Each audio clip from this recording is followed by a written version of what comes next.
You know that specific kind of exhaustion that settles into your bones after a 2-week business trip, where the only thing keeping you upright is the mental image of your own bed and the silence of your own home. That was me, dragging my suitcase up the driveway, fully expecting the serene, golden hour quiet of Naperville, Illinois.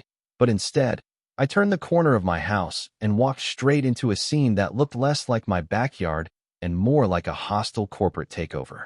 There were industrial-grade tent stakes, the kind used for circuses or disaster relief, driven violently through the heart of Grandpa Silas's prize-winning rose garden, shattering the root systems of bushes that had survived 3 decades of Chicago winters but apparently couldn't survive my homeowners association.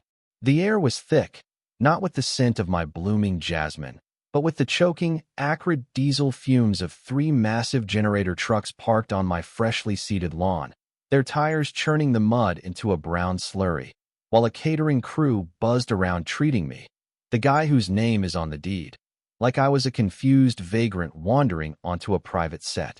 The sound was physical, a visceral scraping of metal poles against my vinyl siding that felt like someone was taking a cheese grater to my nervous system, and before I could even drop my bag or scream, she appeared. Patricia Vance. If you looked up power-tripping suburban tyrant in the dictionary, you'd find a picture of Patricia, our HOA president of 8 years, standing there with her perfectly stiff bob and a clipboard that she wielded like a weapon of war. She didn't apologize, she didn't flinch, she just gave me this smug, tight-lipped little wave and started talking about a community use clause, acting as if turning my private sanctuary into a wedding venue for her daughter, Chloe, was the most natural thing in the world, leaving me standing there in the exhaust fumes wondering if I was having a stroke or if I had actually just walked into the 7th circle of suburban hell. Let's rewind, because to understand the level of insanity I was dealing with, you have to understand the history. I'm Marcus Holloway, a freelance software architect, and 6 months ago I inherited this 1940s craftsman house in Oak Creek Preservation. This wasn't just real estate to me. It was the repository of my childhood, the place where Grandpa Silas taught me that a man's character is defined by how he tends his garden and how he stands up to bullies, a lesson I didn't realize I was going to have to apply so literally. I moved here for peace, for the kind of life where your biggest stress is remembering recycling day, but I forgot that in neighborhoods like Oak Creek, peace is often held hostage by people like Patricia Vance. She runs this neighborhood like a personal fiefdom, driving her white SUV with the custom plates around, looking for infractions with the zeal of a witch hunter. She's married to Councilman Sterling Vance, a man with a politician's smile and eyes like a shark, which explains why she feels untouchable. Her reign of terror was legendary. She hammered Mr. Gupta, a retired engineer 3 doors down, with thousands in fines for his ethnic brass garden statues, and she essentially bullied the Williams family, a young black couple, until they took down their kid's basketball hoop just to stop the daily harassment. My turn in the barrel came 2 weeks after I unpacked. It started small, a violation notice for my mailbox being dove white instead of pearl white. I kid you not. She brought a swatch book to my porch, and when I politely pushed back, the $50 fine morphed into $200. Then it was the grass being 3.1 inches instead of 3. Then it was my work van parked in my own driveway, lowering the aesthetic value. A constant, dripping torture designed to make me bend the knee. But this wedding? This was a nuclear escalation. Buried on page 47 of the HOA Covenants, a document thicker than the Bible and read by absolutely no one, was something called the Emergency Community Benefit Clause, originally intended for things like using a neighbor's yard for fire access or a block party where everyone agreed. Patricia, in a display of mental gymnastics that would win Olympic gold, decided that her daughter Chloe's happiness was a community benefit, and therefore, my backyard was public domain. The rage I felt wasn't the hot, screaming kind. It was cold, metallic, and dangerous. I went to the emergency HOA meeting that night at the community center, armed with my property deed and a naive belief in logic, only to find that Patricia had packed the room with her inner circle, a group of sycophants I call the Tuesday Tea Squad. When I stood up, shaking with adrenaline, and tried to explain that theft is still theft even if you call it a wedding, Patricia didn't even look up from her binder. She just adjusted her glasses and said, "The covenant is clear. Dear, Perhaps you should have read it before moving into Oak Creek," dismissing me like I was a rebellious toddler. But as I was leaving, boiling with frustration, Mrs. Kowalski, the neighborhood gossip who knows everything that happens within a 5-mile radius, grabbed my arm in the parking lot, her eyes darting around like we were in a spy thriller. "Marcus," she whispered, "you don't know the half of it. Patricia charged the groom's family, the Kensingtons, $8,000 to rent your yard."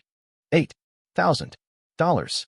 She wasn't just stealing my property rights. She was renting them out for profit, funneling the money into a mysterious HOA special events fund that nobody had ever seen an audit for. That night, I didn't sleep. I brewed a pot of coffee strong enough to wake the dead and dove into the rabbit hole of property law, discovering that HOA emergency clauses are strictly nonprofit, meaning the moment money changed hands, Patricia stripped away her legal protection. I called Elias Thorne, a local attorney with a reputation for eating HOAs for breakfast, but Patricia wasn't done with me. The next morning, I woke up to a violation notice for excessive outdoor lighting, my porch light. And then, the city inspector showed up. He was a golfing buddy of Councilman Vance, obviously, and he tore through my property like a drugged dog, citing me for Grandpa Silas's 30-year-old tool shed, claiming the foundation was cracked, claiming the electrical was unparalleled, threatening me with $2,500 in fines and a 30-day demolition order. Then the whispers started. I'd walk into the grocery store and see neighbors turn down the aisle to avoid me because Patricia had launched a whisper campaign, painting me as the unstable, angry bachelor who hated young love and community harmony.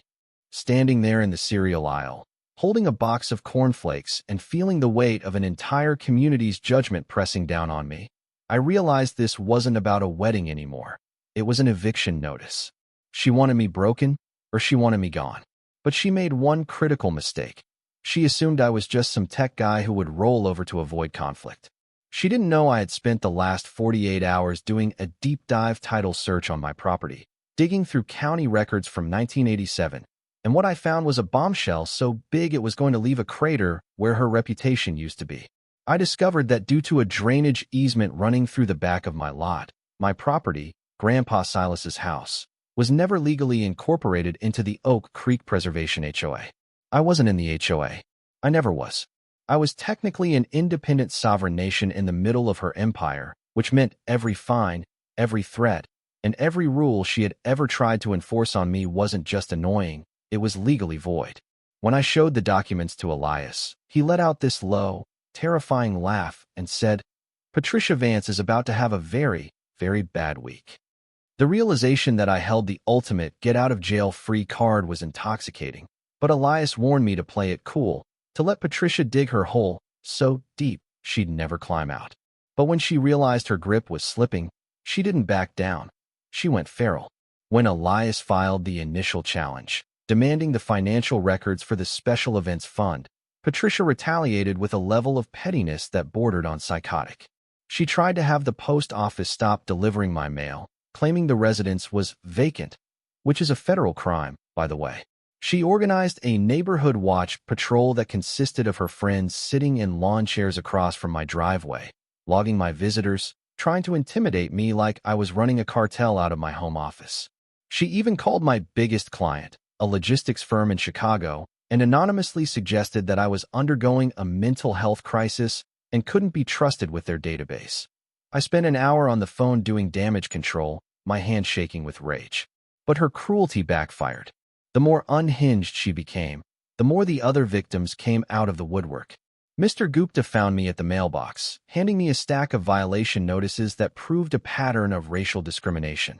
The Williams family shared emails where Patricia threatened to call Child Protective Services over a basketball hoop. Mrs. Kowalski brought me a dossier of fines that were clearly fabricated. We gathered in my kitchen that night, a ragtag resistance fueled by coffee and shared trauma, calling ourselves the Oak Creek Survivors Group. And for the first time, I didn't feel like the lonely, crazy guy. I felt like the leader of a revolution. Then Patricia went nuclear. 2 days before the wedding, a sheriff's deputy knocked on my door and handed me a restraining order. Patricia had gone to a judge and claimed I had threatened her with physical violence, that I was a danger to the community, effectively trying to legally ban me from my own home during the wedding weekend. It was a brilliant, evil chess move. If I couldn't be there, I couldn't stop her. But I have security cameras. High-definition, audio-enabled, cloud-backed security cameras that Grandpa Silas insisted on years ago. We went to court for an emergency hearing, and I played the footage. It showed me standing calmly in my driveway while Patricia screamed, pointed fingers in my face, and at one point, physically shoved me when I tried to photograph the damage to the rose bushes. The judge didn't just dismiss the order. He looked at Patricia's lawyer with pure disgust and warned them about the penalties for perjury. While we were fighting the restraining order, Elias struck gold on the financial records. Patricia hadn't just been skimming off the wedding fees. She was running a full-blown embezzlement scheme. The Special Events Fund was her personal piggy bank. Family vacations to Maui listed as landscaping research, Chloe's college tuition disguised as educational outreach, a $45,000 kitchen renovation billed as HOA office improvements. She had stolen over $50,000 from her neighbors. The desperation set in. That night, my motion sensors triggered at 2 a.m. I watched on my monitor as a figure in a hoodie crept up to my garage door, shaking a can of spray paint. The camera caught her face perfectly in the infrared light as she scrawled "Community Destroyer" in bright red paint. It was Patricia. She wasn't just a bully anymore. She was a criminal unraveling in real time. We had her. We had the fraud, the harassment, the vandalism, and the proof that I wasn't even in the HOA. But I didn't just want to win in court 2 years from now. I wanted to save my property now. Elias drafted a settlement offer that was less of a negotiation and more of an unconditional surrender. The terms: a full public apology to every victim, immediate resignation, a lifetime ban from the board, and full restitution of every stolen dollar. In exchange, I would allow the wedding to proceed, not for her, but for Chloe, and to avoid a scene that would scar the neighborhood forever. And if she refused? I called my cousin Miller, who owns a heavy construction company. We rented a D9 Bulldozer and parked it legally on a vacant lot 2 blocks away. The deal was simple: sign the paper by Saturday morning, or I exercise my legal right to remove unauthorized structures from my private property. But then, the final piece of the puzzle clicked into place, and it turned this from a neighborhood squabble into a federal case. Elias found the connection between Councilman Sterling Vance and the wedding vendors. The catering company, the tent rentals, the florists, they were all companies that had received lucrative, no-bid contracts from the city, authorized by Councilman Vance. The $8,000 fee the Kensingtons paid wasn't just rent. It was laundered through the city's development fund and kicked back to the vendors. This wasn't just HOA corruption. It was municipal racketeering. I was sitting in my living room, staring at the flow chart of corruption we'd built, when my phone rang. It was Agent Reynolds from the FBI. They had been investigating the councilman for months, and my little property dispute had just handed them the smoking gun they needed to bring down the whole network. "Let the wedding happen," Agent Reynolds told me, her voice calm and terrifying. "We need everyone in one place. We need the money to change hands. We need the final act." Patricia had until 1 p.m. Saturday to sign my settlement or face the bulldozer. She didn't know that even if she signed, the feds were waiting in the wings. She was trapped between a bulldozer and a prison cell, and she was too arrogant to see either one coming. Saturday morning dawned with a deceptive beauty, the kind of perfect, sun-drenched suburban day that usually signals the climax of a horror movie. Patricia was spiraling. In a final, flailing attempt to neutralize me, she had convinced a private psychiatric service to show up at my door at 6 a.m., claiming I was armed, suicidal, and threatening mass violence. I opened the door in my bathrobe, holding a mug of coffee, and found 2 very confused mental health professionals flanked by police. I calmly invited them in, showed them the court documents, the title search, and the footage of Patricia vandalizing my garage. The lead psychiatrist actually apologized to me, his face turning a shade of red that matched my ruined roses, and walked out to the sidewalk to scream at Patricia, who was lurking behind a hedge like a gargoyle, about the felony charges for filing false medical reports. By noon, the atmosphere was electric. The wedding guests were arriving, 200 of them, unaware they were walking into a crime scene. Chloe, the bride, looked like a ghost, her eyes swollen from crying. I think deep down she knew her mother was a monster, but she was trapped in the machinery of the event. At 12:55 p.m., I walked out onto my porch. Elias was with me, holding the settlement folder. Down the street, the deep, rhythmic thrum-thrum-thrum of Cousin Miller's Bulldozer engine started up, a bass note that vibrated in your chest. Patricia was standing by the altar, adjusting flowers, acting like the queen of Oak Creek. When she saw me, she marched over, her face a mask of furious entitlement. "You are trespassing on a private event," she hissed, oblivious to the cameras, the guests, and reality. "Actually, Patricia," I said, my voice amplified by the DJ's microphone that I had politely commandeered, "you're trespassing on my private property. Property that isn't, and never was, part of your HOA." The silence that fell over the yard was absolute. I held up the agreement. "You have 5 minutes to sign this confession, resign, and agree to pay back every cent you stole from Mr. Gupta, the Williams family, and the association. If you don't, that bulldozer creates a very wide path through this tent." She laughed. She actually laughed, looking at the crowd for support. "He's bluffing. He's crazy." But then Chloe stepped forward. The poor girl looked at her mother, then at me, then at the terrified guests. She grabbed the pen from Elias's hand and shoved it at her mother. "Sign it, Mom. Just stop. Please, for God's sake, stop." Patricia looked at her daughter, seeing the disgust in her eyes, and her facade finally cracked. With a shaking hand, she signed. The admission of guilt. The resignation. The end of her reign. But the universe wasn't done. As the ink dried, 2 black SUVs rolled up the curb. Agent Reynolds stepped out, her badge catching the sunlight. They weren't there for the HOA dispute. They were there for the racketeering. They arrested Councilman Vance first, pulling him out of the front row, and then they turned to Patricia. The wedding video must have been incredible, the mother of the bride being read her Miranda rights while the wedding march was supposed to be playing. Patricia was sobbing, not out of remorse, but out of shock that her bubble of immunity had finally popped. But here's the kicker, we didn't cancel the wedding. Once the feds took the Van Cess away, the air cleared instantly. It was like a spell had been broken. The Kensingtons, horrified by what they had unknowingly funded, apologized profusely. I looked at Chloe, standing there in her white dress, her big day ruined, and I made a choice. "The venue is paid for," I announced to the stunned crowd. "The food is here. The band is here. Let's have a party." And we did. It turned into a celebration not of a marriage, but of liberation. Mr. Gupta toasted with the champagne meant for the councilman. The Williams kids played tag around the reception tables.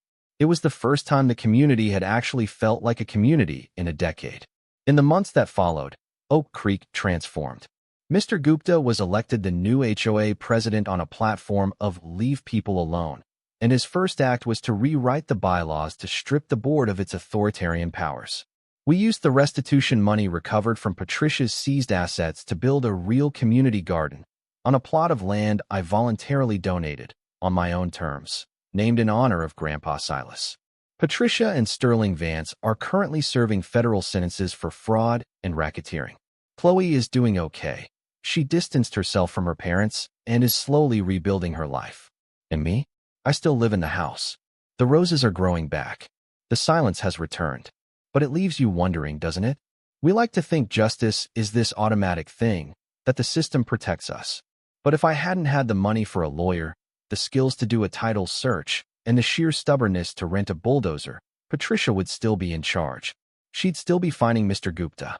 She'd still be bullying the Williams family. It makes you ask, how many Patricius are out there right now, ruling their little kingdoms, destroying lives, just waiting for someone to finally say no? Justice isn't given, folks. It's taken, sometimes with a lawyer and sometimes with a bulldozer. What would you have done? Would you have let the wedding happen to keep the peace? Or would you have burned it all down to the ground like I did? Let me know in the comments. I'm Marcus, and I'm finally enjoying my backyard. Thanks so much for watching until the end. If you enjoyed the video, please hit that like button, drop a comment telling me your thoughts. And don't forget to subscribe, turn on the bell so you never miss the next one. See you in the next video.